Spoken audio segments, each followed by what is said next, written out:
beats.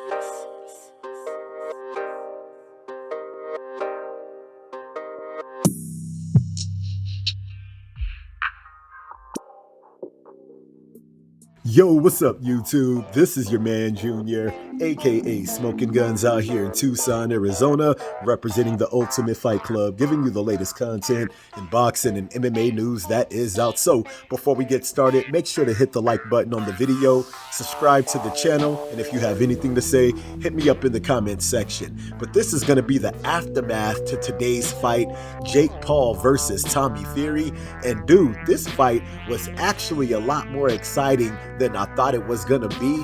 Going into this fight, I definitely thought it was gonna be a more methodical fight, especially with all the pressure that was on these two going into this fight, especially with all the pressure on a dude like Tommy Fury going into this fight. I definitely thought it was gonna be a little bit more slower pace, a lot more methodical, but going into this fight, these dudes went straight after it, straight from the first round. Now, going into this fight, I had a dude like Jake Paul being able to win this fight by decision, just for the simple fact is I definitely thought he had more ways to win, either by being able to bait Tommy Fury into being over aggressive and to being able to set him up with counters, or actually being the aggressor on a dude like Tommy Fury, keeping him on the back foot since he doesn't fight well on the back foot, and not letting a dude like Tommy Fury being able to set up his shots. But going into the first round, Tommy Fury actually did a really good job doing something that I was stating in my final thoughts video that he could do very well,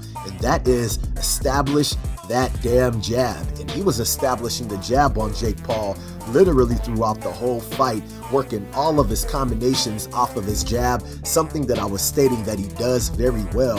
And the one thing that he was doing really well also is something that I stated he could do very well also, and that is utilize that damn footwork. Being able to not stay in front of a dude like Jake Paul when Jake Paul was being the aggressor, being able to control Jake Paul with the damn jab, being able to work his combinations off of the jab, and being able to stifle Jake Paul's timing and being able to set up that power right hand.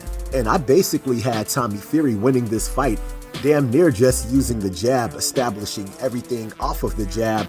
And the only time you would see Jake Paul really be able to have any success is when Tommy Fury stopped moving and he would stay in front of him.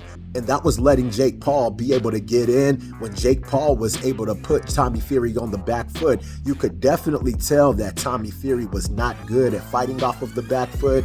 And that was definitely giving a dude like Jake Paul a lot more success in being able to land some of those shots on a dude like Tommy Fury. But one of the main things that was really tripping me out about this fight was the damn referee. Even when he took the point from Jake Paul, I was looking like, dude, you didn't even have to take a point from him like that. That was like some friggin' BS. You could have gave him a damn warning. But when he took the point from Tommy Fury for holding, I really thought some BS was going on, just for the simple fact is up until that damn point, because that was around the 6th round, I clearly had Tommy Fury up in rounds, and it definitely seemed like they was on some ish to be able to make the fight a lot more even. If you were going to take any points away from anybody for holding, Jake Paul was clearly the one doing the more holding in the damn fight. And even when they would get into the clinch position, Tommy Fury would put his hands out just to show that he wasn't holding. But going into the 8th round, I definitely had Tommy Fury up 5-2 on the scorecard. You can even argue 6-1, but I had Tommy Fury up 5 rounds to 2. But when he got knocked down in the last round, I was hoping that they wouldn't try to rob him of the damn fight, because even after he got up from that knockdown, which was clearly a damn knockdown, he ended up still taking over that damn round, still winning the round. But of course he was going to be down for that round since it would have been a 10-8 for that damn knockdown. But going into the scorecards, when they read the first scorecard for Jake Paul, I was looking like, dog, they about to friggin' rob this dude, Tommy Fury, of this damn fight.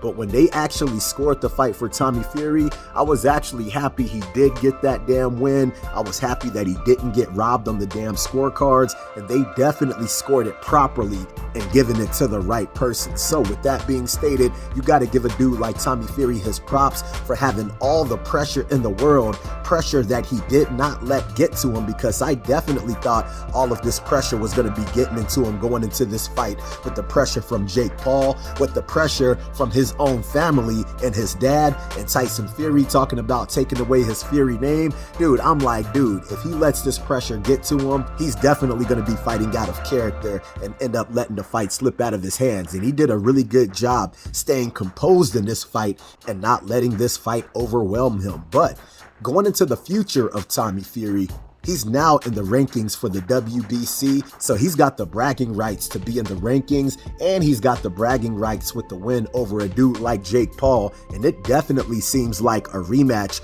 will be coming into play with Jake Paul wanting to exercise that rematch clause. So going into the rematch with these two, this is definitely going to be a really big fight for them, a big money-making fight to be able to generate that revenue, and it's going to be interesting to see what adjustments will both of these fighters be able to make, since they have been in the ring with each other, and how will they come into the rematch the second time, you dig? But with that being stated, I hope you guys like the video. If you guys like the video, make sure to hit the like button. If you're not subscribed, make sure to subscribe to the channel. And if you guys have any kind of comments, any kind of questions, hit me up in the comment section and I'll be sure to hit you guys up. All right, so I hope you like the video.